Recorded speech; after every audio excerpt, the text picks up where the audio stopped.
بسم اللہ الرحمن الرحیم۔ السلام علیکم۔ یہ کتاب آپ کے لیے کاشان بصیرت کی جانب سے ریکارڈ کی جا رہی ہے۔ کتاب حضرت مالک اشتر رضی اللہ تعالی عنہ، مصنف کمال السید، ترجمہ نثار احمد زین پوری، کمپوزنگ عمار پرنٹرز کراچی، تصحیح سید محمد رضا رضوی صاحب۔ بسم اللہ الرحمن الرحیم۔ ربضہ مکہ اور مدینہ کے درمیان صحرائی علاقہ ہے جو نباتات سے خالی اور چٹیل میدان ہے، جس میں کوئی آباد نہیں تھا، لیکن 30 ہجری میں وہاں ایک خیمہ تھا۔ خیمے میں ایک بوڑھا آدمی، اس کی زوجہ اور اس کی بیٹی تھی۔ اس دور افتادہ علاقے میں صحرا کے بیچوں بیچ یہ بوڑھا کیوں آیا ہے؟ اپنے ارادے و اختیار سے نہیں، بلکہ خلیفہ نے جلا وطن کیا تاکہ اس صحرا میں مر جائے۔ بوڑھا بیمار ہے، بیوی رو رہی ہے۔ بوڑھے نے بیوی سے کہا، اے ام زر، کیوں رو رہی ہو؟ خاتون نے کہا، کیوں نہ روں کہ آپ اس صحرا میں ساتھ چھوڑ رہے ہیں۔ بوڑھے نے کہا، میں چند دوسرے لوگوں کے ساتھ رسول خدا کے پاس بیٹھا ہوا تھا۔ رسول اکرم نے ہم سے فرمایا کہ تم میں سے ایک شخص صحرا میں مرے گا۔ اس کی موت کے وقت مومنین کی ایک جماعت وہاں پہنچے گی۔ وہاں بیٹھنے والے سبھی اپنے اہل و عیال کے پاس دم توڑ گئے۔ اب میرے علاوہ کوئی باقی نہیں ہے۔ یقیناً میں ہی وہ شخص ہوں جس کے بارے میں رسول حبیب صلی اللہ علیہ وآلہ وسلم نے فرمایا تھا، فکر نہ کرو، ان قریب تمہاری مدد کے لیے کوئی آ جائے گا۔ خاتون نے کہا، حج کا زمانہ بھی گزر چکا ہے اور ویسے اس صحرا سے کوئی نہیں گزرتا ہے۔ بوڑھے نے کہا، تم پہاڑ کی چوٹی پر چڑھ جاؤ، وہاں سے قافلوں کے راستے پر نگاہ جماؤ۔ خاتون پہاڑ کی چوٹی پر چڑھ گئی اور قافلوں کی راہ تکنے لگی۔ کافی وقت گزر گیا تو اس نے دور سے ایک قافلہ دیکھا۔ خاتون نے ہوا میں ایک کپڑا لہرا کر قافلے کو اپنی طرف متوجہ کیا۔ اس صحرا میں کسی عورت کا وجود مسافروں کے لیے تعجب خیز تھا۔ آپس میں ایک دوسرے سے پوچھنے لگے کہ صحرا میں یہ تنہا عورت کون ہے؟ وہ اس عورت کے پاس آئے، پوچھا، کیا بات ہے؟ خاتون نے کہا، میرا شوہر مر رہا ہے اور اس کے پاس کوئی نہیں ہے۔ انہوں نے پوچھا، تمہارا شوہر کون ہے؟ عورت نے روتے ہوئے کہا، صحابی رسول ابو ذر۔ انہوں نے کہا، ہمیں ان کے پاس لے چلو۔ وہ لوگ خیمے میں داخل ہوئے تو دیکھا کہ ابو ذر بستر پر لیٹے ہوئے ہیں۔ ایک آدمی نے کہا، السلام علیکم یا صاحب رسول اللہ، اے رسول کے صحابی، آپ پر سلام ہو۔ نحیف آواز میں ابو ذر نے کہا، وعلیکم السلام، تم کون ہو؟ مسافر نے کہا، میں مالک بن حارث اشتر ہوں، میرے ساتھ عراق کے کچھ لوگ ہیں، ہم لوگ مدینے جا رہے ہیں تاکہ خلیفہ سے اس ظلم کی شکایت کریں جو ہم پر روا رکھا جاتا ہے۔ ابو ذر مسکرائے اور کہا، بھائیوں مبارک ہو، مجھ سے رسول اکرم نے فرمایا تھا کہ میں صحرا میں مروں گا اور میری موت کے وقت مومن لوگ وہاں موجود ہوں گے۔ مالک اور ان کے ساتھی رسول کی اس بشارت کو سن کر خوش ہو گئے اور ابو ذر کے خیمے میں بیٹھ گئے۔ مالک اشتر کو ابو ذر ایسے جلیل القدر صحابی کی حالت اور بنی امیہ کے ہاتھوں ان پر ہونے والے مظالم کا بہت افسوس تھا۔ اشتر مالک بن حارث نقی کا سلسلہ نسب یمن کے شریف خاندان سے ملتا ہے۔ رسول اکرم کے زمانے میں اسلام لائے وہ سچے اور مخلص مومن و مسلمان تھے۔ وہ جنگ یرموک میں شریک ہوئے اور دلیرانہ جنگ کی۔ اسلامی لشکر پر روم کے حملے روکنے میں ان کا شجاعانہ کردار ہے۔ اسی جنگ میں ان کے نیچے کی پلک تلوار سے کٹ گئی تھی، اسی لیے آپ کو اشتر کہا جاتا ہے۔ سن 30 ہجری میں کوفہ اور دوسرے اسلامی شہروں کے مسلمان حاکموں کے رویے سے برہم تھے۔ مثلاً ولید بن عقبہ عثمان کا بھائی کوفے کا حاکم تھا۔ اس کا چال چلن دین و اسلام کے خلاف تھا۔ وہ شراب پیتا اور رقص و غنا میں وقت گزارتا تھا۔ ایک روز ولید نشے کی حالت میں مسجد پہنچا۔ صبح کی نماز مسلمانوں کو 2 رکعت کے بجائے 4 رکعت پڑھائی اور پھر نمازیوں سے تمسخر کے ساتھ پوچھا، کیا اور پڑھا دوں؟ اس کے چال چلن سے مسلمان خوش نہیں تھے۔ وہ گھروں، بازاروں اور مسجدوں میں اس پر تنقید کرتے، کہتے تھے کہ کیا اس فاسق آدمی کے علاوہ خلیفہ کو کوئی آدمی نہیں ملا تھا کہ جس کو حاکم بناتے؟ یہ تو کھلم کھلا شراب پیتا ہے، دین اور مسلمانوں پر زیادتی کرتا ہے۔ لہٰذا وہ اس مشکل کو حل کرنے کے لیے غور کرنے لگے۔ انہوں نے سوچا کہ بہترین طریقہ یہ ہے کہ صاحبان تقوی اور صالح افراد سے مشورہ کیا جائے۔ چنانچہ مالک اشتر کے پاس گئے۔ وہ متقی اور شجاع آدمی تھے، اللہ کے سوا کسی سے نہیں ڈرتے تھے۔ مالک اشتر نے کہا پہلے ہم اسے نصیحت کریں گے اور اگر وہ باز نہ آئے تو پھر خلیفہ سے اس کی شکایت کریں گے۔ مالک اور ان کے ساتھ بعض شریف اشخاص حاکم کے پاس گئے۔ جب اس کے محل میں داخل ہوئے تو دیکھا کہ وہ حسب عادت شراب پی رہا ہے۔ جانے والوں نے اسے نصیحت کی کہ برے افعال سے باز آ جاؤ، لیکن اس نے انہیں جھڑک کر بھگا دیا۔ ان لوگوں نے طے کیا کہ مدینہ منورہ کا سفر کیا جائے اور خلیفہ کو اس کے بارے میں اطلاع دی جائے۔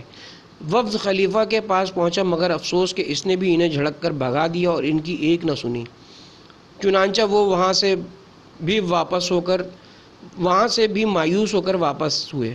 انہوں نے سوچا کہ رسول اکرم کے ابن علی بن ابی طالب کے پاس چلیں، صرف انہی سے اصلاح کی امید ہے۔ وفود اسی زمانے میں دیگر اسلامی شہروں سے بھی وفود آ گئے، جو سب کے سب حاکموں کے ظلم و بدچلنی کی شکایت لے کر آئے تھے۔ صحابہ حضرت علی بن ابی طالب علیہ السلام کی خدمت میں پہنچے اور آپ سے مسلمانوں پر روا رکھے جانے والے ظلم و ستم کی شکایت کی۔ حضرت علی کو بہت دکھ ہوا، خلیفہ کے قصر میں تشریف لے گئے اور عثمان کو اس طرح نصیحت کی، اے عثمان، مسلمان ظلم کی شکایت لے کر آئے ہیں۔ میں تمہیں کسی ایسی بات کی طرف متوجہ نہیں کر رہا ہوں کہ جس کو تم نہ جانتے ہو۔ میں نے رسول اکرم سے سنا ہے کہ روز قیامت ظالم امام اس حالت میں لایا جائے گا کہ کوئی اس کا مددگار نہ ہوگا۔ اسے جہنم میں ڈال دیا جائے گا، جس میں وہ اس طرح گھومے گا جس طرح چکی گھومتی ہے، پھر جہنم کی تکلیفوں میں پھنس جائے گا۔ میں تمہیں خدا کا خوف دلاتا ہوں، بے شک اس کا عذاب بہت سخت ہے۔ عثمان نے تھوڑی دیر غور کرنے کے بعد مغموم لہجے میں کہا، میں قصوروار ہوں، خدا کی بارگاہ میں توبہ کروں گا اور مسلمانوں سے معذرت چاہوں گا۔ حضرت علی علیہ السلام واپس تشریف لائے، مسلمانوں کو اس کی خوشخبری دی، وہ سب مسرور ہو گئے۔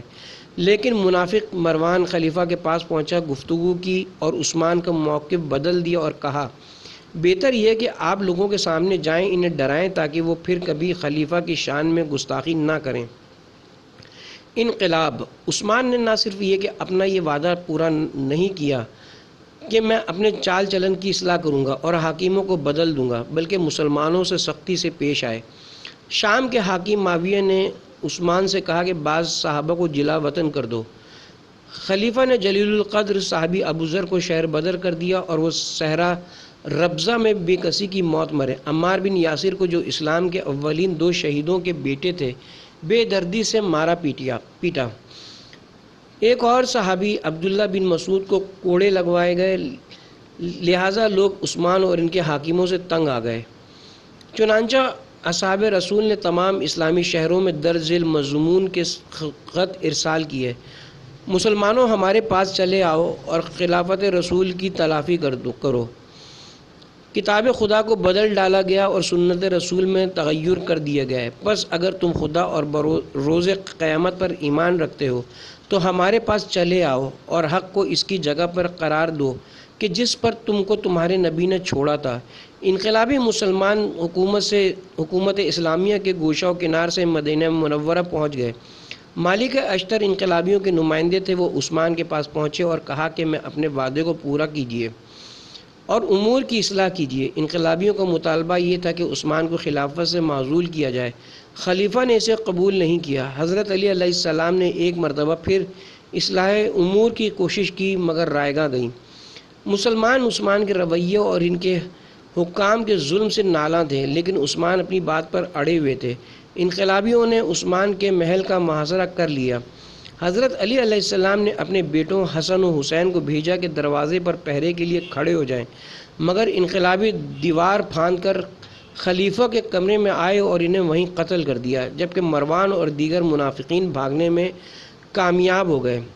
طلحہ و زبیر کو خلافت کی طمع تھی، لہٰذا انہوں نے انقلابیوں کی خوب مدد کی، لیکن لوگ صرف ایک ہی آدمی کو خلیفہ بنانا چاہتے تھے اور وہ تھے حضرت علی۔ سارے لوگ حضرت علی کے گھر کے سامنے جمع ہو گئے اور خلافت قبول کرنے پر اصرار کرنے لگے، لیکن حضرت علی علیہ السلام نے انکار کر دیا۔ صحابہ میں مالک اشتر وغیرہ نے مزید اصرار کیا، پھر مالک اشتر نے لوگوں کے درمیان کھڑے ہو کر جوشیلی تقریر کی، لوگوں، یہ اوصیاء کے وصی ہیں، یہ انبیاء کے علم کے وارث ہیں، ان کے ایمان کی گواہی کتاب خدا دے رہی ہے، ان کو رسول نے جنت رضوان کی خبر دی ہے، ان میں سارے فضائل جمع ہیں، ان کے علم اور سابق الاسلام ہونے میں اولین و آخرین میں سے کسی نے شک نہیں کیا ہے۔ پھر مالک اشتر نے حضرت علی کی بیعت کی اور ان کے اتباع میں تمام مسلمانوں نے بیعت کی۔ حضرت علی علیہ السلام کے خلیفہ بن جانے سے نئے دور کا آغاز ہوا۔ آپ نے سارے ظالم حاکموں کی معزولی کا حکم صادر کیا اور ان کی جگہ متقی اور خیر اندیش لوگوں کو معین کیا۔ جنگ جمل، بعض لوگوں کو حکومت و خلافت کی ہوس تھی اور یہ طلحہ و زبیر تھے، انہوں نے مکہ جا کر حضرت عائشہ بنت ابی بکر کو بھڑکایا۔ مروان نے مسلمانوں کا چرایا ہوا مال اس سلسلے میں خرچ کیا اور ایک بڑا لشکر تیار کیا اور خون عثمان کے انتقام کا نعرہ بلند کر دیا۔ یہ لشکر شہر بصرہ کی طرف چلا، وہاں کے حاکم کی داڑھی نوچ کر باہر نکال دیا اور بیت المال پر قابض ہو گئے۔ حضرت علی بن ابی طالب علیہ السلام کو عزم محکم کے ساتھ اس سرکشی کا مقابلہ کرنا ہی تھا، لہٰذا اپنے لشکر کے ساتھ بصرے کی سمت روانہ ہوئے۔ آپ نے اپنے بیٹے امام حسن اور جلیل القدر صحابی عمار بن یاسر کو کوفہ روانہ کیا تاکہ وہاں کے لوگوں کو جہاد کی دعوت دیں۔ اس زمانے میں والی کوفہ ابو موسیٰ اشعری تھا، اس نے لوگوں کو جہاد سے پہلو تہی اور حضرت علی کی نافرمانی پر اکسانا شروع کر دیا۔ کئی روز گزر گئے اور امام حسن اور عمار بن یاسر واپس نہ آئے تو حضرت علی علیہ السلام نے مالک اشتر کو روانہ کیا۔ مالک اشتر دلیر آدمی تھے اور مستقل مزاج مشہور تھے، وہ جانتے تھے کہ کوفے کے مسلمان اپنے دشمن کے خلاف حضرت علی علیہ السلام کی مدد کریں گے، صرف ابو موسیٰ اشعری رکاوٹ بنا ہوا ہے۔ مالک اشتر کوفہ پہنچے اور لوگوں کو اپنے اتباع کی دعوت دی۔ ایک جمع غفیر ان کے پاس جمع ہو گیا۔ مالک اشتر ان لوگوں کے ساتھ دارالامارہ پہنچے، وہاں سے دربانوں کو بھگا دیا۔ ابو موسیٰ اشعری اس وقت مسجد میں لوگوں سے کہہ رہے تھے کہ تم لوگ اپنے گھر سے باہر نہ نکلو، حضرت علی کا حکم تسلیم نہ کرو۔ دربان نے ابو موسیٰ اشعری کو بتایا کہ قصر پر مالک اشتر کا قبضہ ہو گیا ہے۔ ابو موسیٰ اشعری نے کوفہ چھوڑنے کے لیے ایک روز کی مہلت مانگی جو دے دی گئی۔ اسی روز مالک اشتر مسجد میں آئے لوگوں کے سامنے خطبہ دیا اور انہیں حضرت علی علیہ السلام کی نصرت کی ترغیب دلائی۔ پھر انہی میں سے ایک لشکر تیار کیا جس میں 18,000 سپاہی تھے، ان میں سے 9,000 امام حسن کی قیادت میں خشکی کے راستے سے روانہ ہوئے تاکہ عراق کے جنوب میں ذیقار کے مقام پر حضرت علی علیہ السلام کے لشکر سے ملحق ہو جائیں۔ باقی دریا کے راستے روانہ ہوئے۔ حضرت علی کی قیادت میں لشکر بصرہ کی طرف روانہ ہوا اور حضرت عائشہ، طلحہ، زبیر اور مروان کے لشکر کے قریب پہنچ گیا۔ مالک اشتر میمنہ اور عمار میسرہ کے سپہ سالار تھے۔ قلب لشکر میں خود حضرت علی علیہ السلام تھے، آپ کے پہلو میں آپ کے فرزند محمد ابن حنفیہ علم لیے کھڑے تھے۔ حضرت عائشہ کے لشکر میں حضرت علی کے لشکر پر زیادتی کی اور اس پر تیر برسانا شروع کر دیا، جس سے کچھ افراد زخمی اور متعدد قتل ہو گئے۔ حضرت علی کے لشکر نے بھی ایسا ہی جواب دینا چاہا لیکن آپ نے منع کیا اور فرمایا، تم میں سے کس کے پاس قرآن ہے کہ جو ان کے پاس جائے اور ان سے کہے کہ اس کلام الہی کو حکم بنا لو، جو جائے گا وہ اسے یقیناً قتل کر دیں گے۔ ایک جوان آگے بڑھا اور عرض کی، میرے پاس قرآن ہے یا امیر المومنین۔ آپ نے فرمایا، اے مسلم، قرآن بلند کر کے لشکر جمل کی طرف بڑھو۔ حضرت عائشہ چلائیں، اس پر تیروں کی بارش کر دو۔ چنانچہ ان پر تیر برسا دی گئے اور وہ شہید ہو کر زمین پر گر پڑے۔ اس وقت حضرت علی علیہ السلام نے آسمان کی طرف ہاتھ بلند کیا اور اللہ سے دعا کی کہ حق اور حق والوں کو کامیابی عطا کر، اور فرمایا، اے اللہ، آنکھیں تجھ پر ہی لگی ہوئی ہیں، تیرے ہی سامنے ہاتھ پھیلے ہوئے ہیں۔ اے ہمارے رب، تو ہی ہمارے اور ہماری قوم کے درمیان فیصلہ کر کہ تو سب سے اچھا فیصلہ کرنے والا ہے۔ اس کے بعد امام نے حملے کرنے کا حکم دیا۔ اشتر نے بڑھ کر دلیرانہ جنگ شروع کر دی۔ حضرت عائشہ کے اونٹ کے چاروں طرف شدید جنگ ہو رہی تھی۔ حضرت علی علیہ السلام نے حکم دیا، اونٹ کے پیر کاٹ دو، پھر خوریزی بند ہو جائے گی اور قتل کا سلسلہ ختم ہو جائے گا۔ مالک ایک بڑا لشکر لے کر اونٹ کی طرف بڑھے۔ مالک شجاعت و دلیری سے جنگ میں مشغول تھے، وہ زخمیوں کو قتل نہیں کر رہے تھے اور نہ جنگ سے فرار کرنے والوں کو تعقب کر رہے تھے۔ مالک اخلاق علی کے پیرو تھے، وہ وصی رسول سے محبت کرتے تھے۔ حضرت علی بھی مالک سے محبت رکھتے تھے کیونکہ وہ پرہیزگار تھے اور پرہیزگاروں کو دوست رکھتے تھے۔ فتح یابی: شدید جنگ کے بعد حضرت علی کا لشکر اونٹ کی ٹانگیں کاٹنے میں کامیاب ہو گیا، جس سے مد مقابل لشکر کی معنوی حیثیت خاک میں مل گئی اور جنگ کرنے والے میدان جنگ سے فرار ہو گئے۔ حضرت علی علیہ السلام نے جنگ بند کرنے کا حکم صادر کیا اور فرمایا عائشہ کا پورا احترام کیا جائے اور عزت و احترام کے ساتھ انہیں مدینہ روانہ کیا جائے۔ حضرت علی علیہ السلام نے اسیروں کو آزاد کر دیا، زخمیوں کے علاج کا حکم دیا اور سب کو معاف کر دیا۔ مالک اشتر اور عمار بن یاسر عائشہ کے پاس پہنچے تو عائشہ نے کہا، اے مالک، تم میرے بھانجے کو قتل کرنا چاہتے تھے؟ مالک نے جواب دیا، ہاں، اگر میں بوڑھا نہ ہوتا اور 3 دن کے روزے سے نہ ہوتا تو میں امت محمدی کو اس سے نجات دلا دیتا۔ کوفے میں حضرت علی علیہ السلام نے چند روز بصرہ میں قیام کیا اور پھر اپنے لشکر کے ہمراہ کوفے کی سمت روانہ ہو گئے۔ مارکوں میں اشتر کی مثال شیر کی سی تھی، بے نظیر شجاعت کے ساتھ جنگ کرتے تھے، اسی لیے دشمن ان سے تھراتے تھے، لیکن عام حالات میں ایک غریب کی زندگی گزارتے تھے، ایک معمولی چادر سر پر ڈالے رہتے اور اتنی انکساری کے ساتھ چلتے کہ اکثر لوگ انہیں پہچان نہیں پاتے تھے۔ ایک روز مالک چلے جا رہے تھے کہ ایک بیوقوف کھجور کھا رہا تھا اور گٹھلیاں ادھر ادھر پھینک رہا تھا۔ جب مالک اس کے سامنے سے گزرے تو ایک گٹھلی اس نے آپ کی پشت پر ماری اور ہنسنے لگا۔ ایک شخص نے اس سے کہا، کیا کرتے ہو؟ تم اس شخص کو پہچانتے ہو کہ وہ کون ہے؟ بیوقوف نے جواب دیا، ہرگز نہیں، کون ہے؟ اس شخص نے کہا، یہ سپہ سالار لشکر اسلام مالک اشتر ہیں۔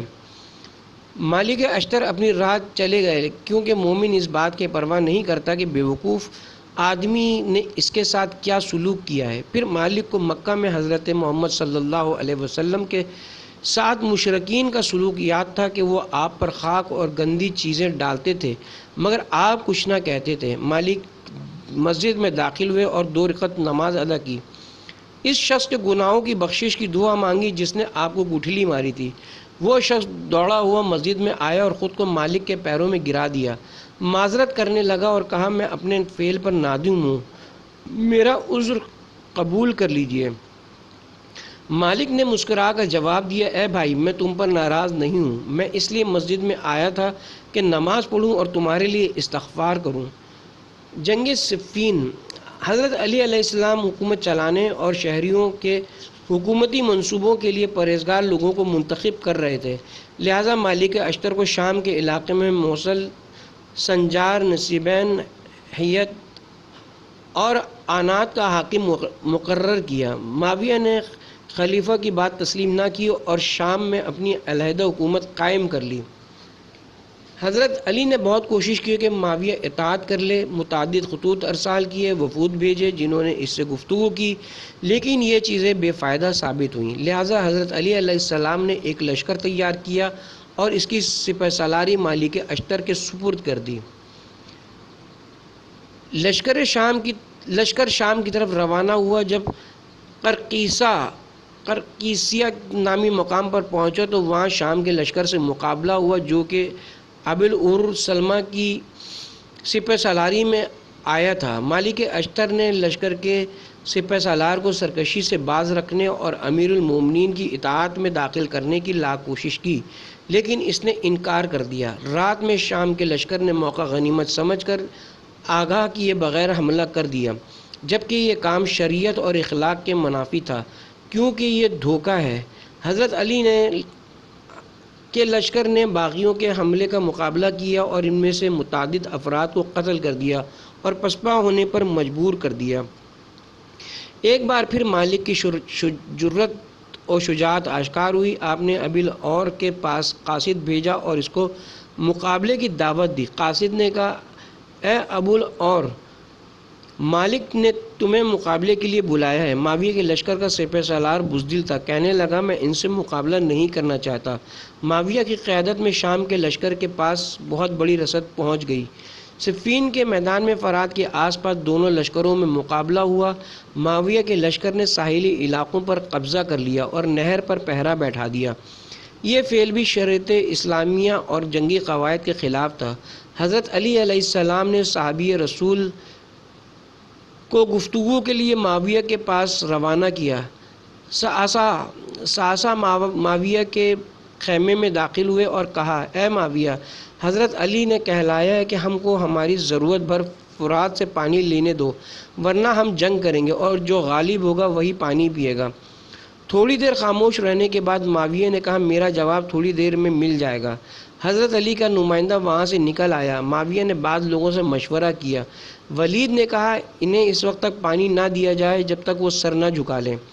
اس بات پر مکمل طریقے سے عمل کیا گیا۔ معاویہ نے اپنے ان شریر لوگوں کو جمع کیا تھا جو دین اور انسانیت کی حرمت کو نہیں جانتے تھے۔ مالک اشتر فرات کے ساحل پر نگاہ رکھے ہوئے تھے۔ ایک مرتبہ دیکھا کہ فوجی دستے پہنچ رہے ہیں، سمجھ گئے کہ معاویہ فرات پر سخت پہرا لگانا چاہتا ہے۔ حضرت علی کے لشکر کو پیاس ستانے لگی، مالک بھی پیاسے تھے۔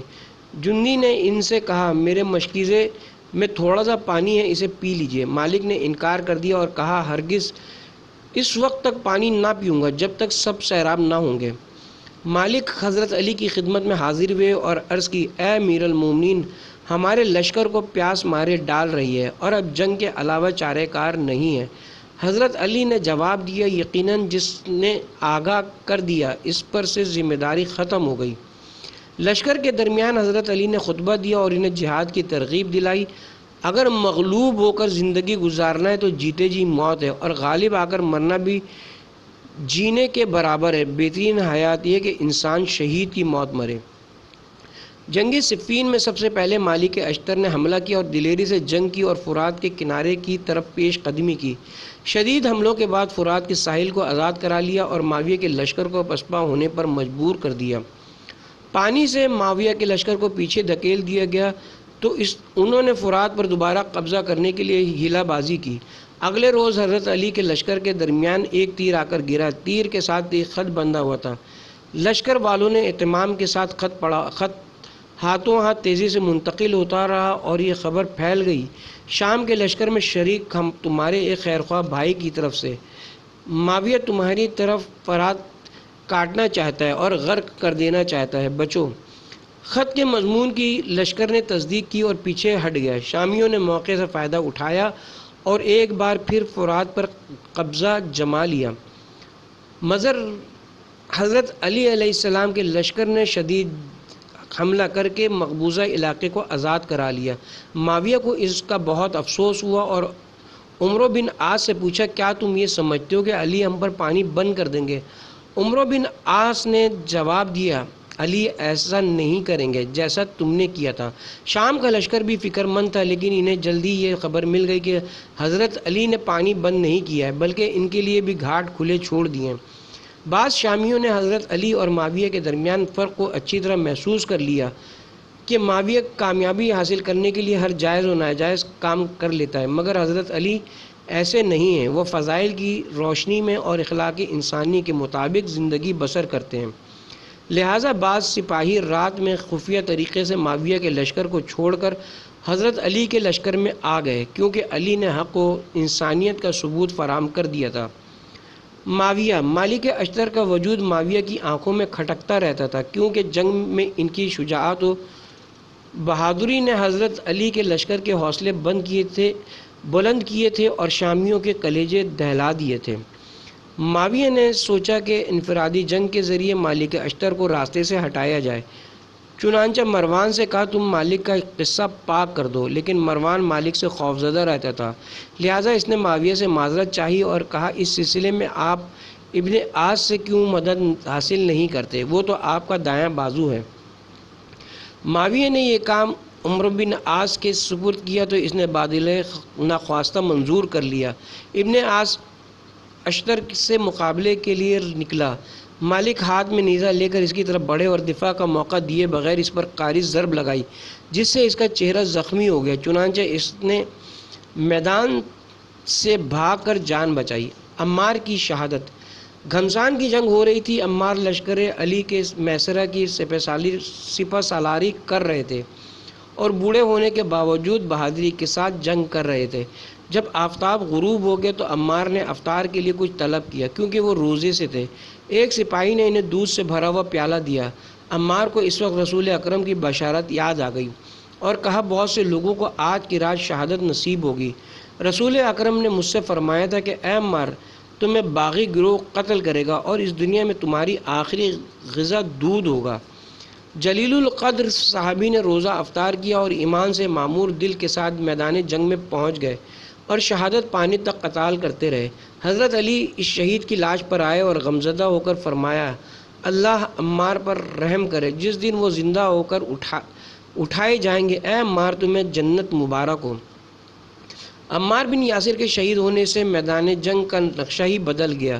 ایک طرف تو حضرت علی کے لشکر کی عظمت و معنویت دوبالا ہو گئی اور دوسری طرف معاویہ کی فوج کا سر جھک گیا، کیونکہ تمام مسلمانوں کو رسول اکرم کی حدیث یاد تھی کہ جس میں آپ نے عمار سے فرمایا تھا کہ اے عمار، تمہیں باغی گروہ قتل کرے گا۔ سب نے محسوس کر لیا کہ معاویہ اور اس کا لشکر باطل پر ہے اور علی اور ان کا لشکر حق پر ہے، لہٰذا حضرت علی کے لشکر نے حملوں پر حملے شروع کر دیے، جس سے معاویہ اور اس کے لشکر کی شکست کا سلسلہ شروع ہو گیا۔ نئی ہیلہ بازی۔ حضرت علی کے لشکر کو دھوکہ دینے کے لیے معاویہ نیا ہیلہ تلاش کرنے لگا۔ اس نے عمرو بن عاص سے مشورہ کیا۔ عمرو بن عاص نے کہا ہم انہیں قرآن کے ذریعے دھوکہ دے سکتے ہیں، ان سے کہیں گے کہ ہمارے اور تمہارے درمیان کتاب خدا ہے۔ اس ہیلے سے معاویہ کی بانچیں کھل گئیں، لہٰذا فوراً نیزوں پر قرآن بلند کرنے کا حکم دے دیا۔ جب حضرت علی کے لشکر نے قرآن دیکھے تو جنگ بند کرنے کی سوچنے لگے۔ بہت سے فوجیوں پر یہ ہیلہ کارگر ہو گیا۔ حضرت علی نے فرمایا یہ ایک دھوکہ ہے، میں نے سب سے پہلے کتاب خدا کی طرف بلایا تھا اور میں نے سب سے پہلے قبول کیا تھا، بے شک انہوں نے خدا کے اس حکم کی نافرمانی کی ہے جس کا انہیں حکم دیا گیا ہے اور خدا کے عہد کو توڑ ڈالا ہے۔ لیکن افسوس 20,000 سپاہیوں نے امام کی نافرمانی کی اور کہنے لگے جنگ بندی کا اعلان کیجیے اور مالک اشتر کو محاذ سے واپس بلا لیے۔ حضرت علی علیہ السلام نے ایک سپاہی کو مالک اشتر کے پاس بھیجا کہ جنگ بند کر دو۔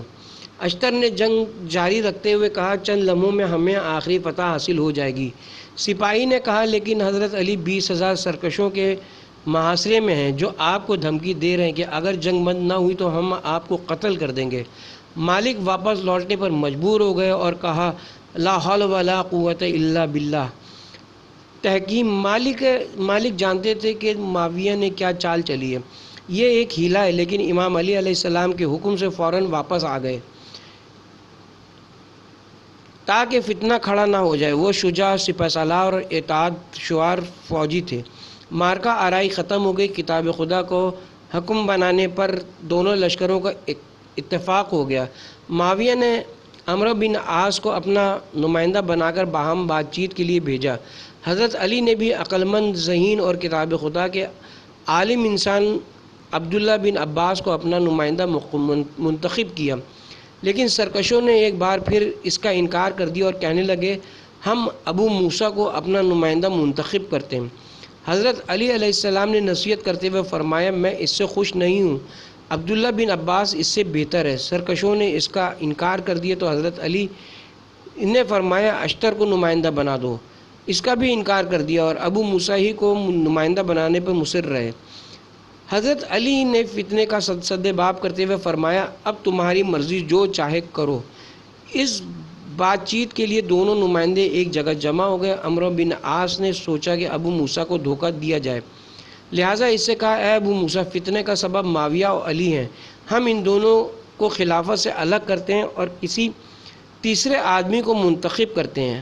اشعری حضرت علی سے بغض رکھتا تھا، لہٰذا اس نے ابن عاص کی رائے سے اتفاق کیا اور تمام لوگوں کے سامنے کہا میں علی کو خلافت سے اس طرح اتارتا ہوں جس طرح اپنی انگلی سے انگوٹھی اتارتا ہوں۔ پھر اپنی انگوٹھی اتاری۔ اب عمرو بن عاص نے خیانت کے ساتھ کہا لیکن میں معاویہ کو ایسے ہی خلافت پر برقرار رکھتا ہوں جس طرح اپنی انگوٹھی اپنے ہاتھ میں۔ یہ کہہ کر اس نے انگوٹھی پہن لی۔ نافرمانی کرنے والوں کے سر شرم سے جھک گئے، انہوں نے توبہ کی اور اور اطاعت امیر المومنین کی طرف پلٹ آئے، لیکن حضرت علی سے کہنے لگے آپ بھی توبہ کیجیے اور جنگ کا اعلان کیجیے۔ لیکن امام انسان تھے، عہد و میثاق کا احترام کرتے تھے، کیونکہ 1 سال تک جنگ بندی پر اتفاق ہوا تھا، لہٰذا حضرت علی نے ان سے فرمایا اس مدت تک صبر کرو، مگر یہاں بھی انہوں نے نافرمانی کی اور اطاعت سے خارج ہو گئے، لہٰذا انہیں خوارج کہا جانے لگا۔ مصر، معاویہ نے سوچا کہ مصر پر قبضہ جما لیا جائے، لہٰذا اس نے ایک بڑا لشکر مصر پر قبضہ کرنے کے لیے بھیجا۔ اس وقت محمد بن ابی بکر مصر کے حاکم تھے۔ والی مصر نے بہت جلد فوجی امداد مانگی تاکہ مصر پر معاویہ کی فوج کے حملے سے پہلے امداد پہنچ جائے۔ حضرت علی نے مالک اشتر کو روانہ کیا اور ان سے فرمایا خدا تم پر رحم کرے، مصر جاؤ، میں تم سے کچھ نہیں کہتا، بلکہ میں تمہاری رائے ہی کافی سمجھتا ہوں۔ اللہ سے مدد طلب کرو، نرمی کی جگہ نرمی اور سختی کی جگہ پر سختی کرنا۔ مالک اشتر مصر کی جانب روانہ ہو گئے۔ معاویہ جانتا تھا کہ مالک اشتر اگر مصر پہنچ گئے تو وہاں حضرت علی علیہ السلام کے پیروکار کو طاقت حاصل ہو جائے گی، لہذا معاویہ ان کے قتل کی تدبیر سوچنے لگا۔ جب معاویہ کسی آدمی کو قتل کرنا چاہتا تھا تو اسے زہر ملا ہوا شہد دے دیتا تھا۔ معاویہ یہ زہر قسطنطنیہ سے منگاتا تھا اور شاہ روم بڑے ہی اطمینان سے بھیج دیتا تھا، کیونکہ وہ جانتا تھا کہ معاویہ اس سے مسلمانوں کو قتل کرے گا۔ عمرو بن عاص نے کہا میرا ایک جاننے والا مصر کے حدود میں قلزم شہر میں رہتا ہے، وہ بڑا زمیندار ہے، یقیناً مالک اس شہر سے گزریں گے اور وہاں آرام کے لیے ٹھہریں گے۔ معاویہ نے کہا اس سے رابطہ قائم کرو اور اسے بتا دو کہ اگر تم نے اشتر کو قتل کر دیا تو ہم تا حیات تم سے ٹیکس نہیں لیں گے۔ معاویہ کا ایلچی تیزی کے ساتھ گیا، اپنے ساتھ زہر ملا شہد بھی لے گیا تاکہ اس شخص کو دے کر مہم سر کرنے کا طریقہ بھی بتائے۔ شہادت، اس زمیندار نے معاویہ کی رائے سے اتفاق کیا اور اس سے زہر حلال لے لیا اور مالک اشتر کے پہنچنے کا انتظار کرنے لگا۔ چند روز کے بعد مالک قلزم شہر پہنچ گئے۔ والی مصر کے زمیندار نے ان کی اپنے گھر میں دعوت کی۔ مالک اشتر نے شکریہ کے ساتھ اس کی دعوت قبول کر لی۔ اس زمیندار نے زہر ملا ہوا شہد بھی دسترخوان پر رکھ دیا۔ جب مہمان نے ایک چمچہ شہد کھایا تو انہیں آنتوں میں شدید درد محسوس ہوا اور اس سازش کو سمجھ گئے اور اپنے پیٹ پر ہاتھ رکھتے ہوئے کہا بسم اللہ انا للہ و انا الیہ راجعون۔ مومن و مطمئن اشتر نے خندہ پیشانی سے موت کا استقبال کیا، کیونکہ وہ جانتے تھے کہ ان کا راستہ جنت و اسلام کا راستہ ہے۔ جب مالک اشتر کے شہید ہونے کی خبر معاویہ کو ملی تو وہ خوشی سے اچھل پڑا اور کہنے لگا علی بن ابی طالب علیہ السلام کے 2 ہاتھ تھے، ایک صفین کے دن کٹ گیا تھا یعنی عمار بن یاسر، اور دوسرا آج قطع ہو گیا یعنی مالک اشتر۔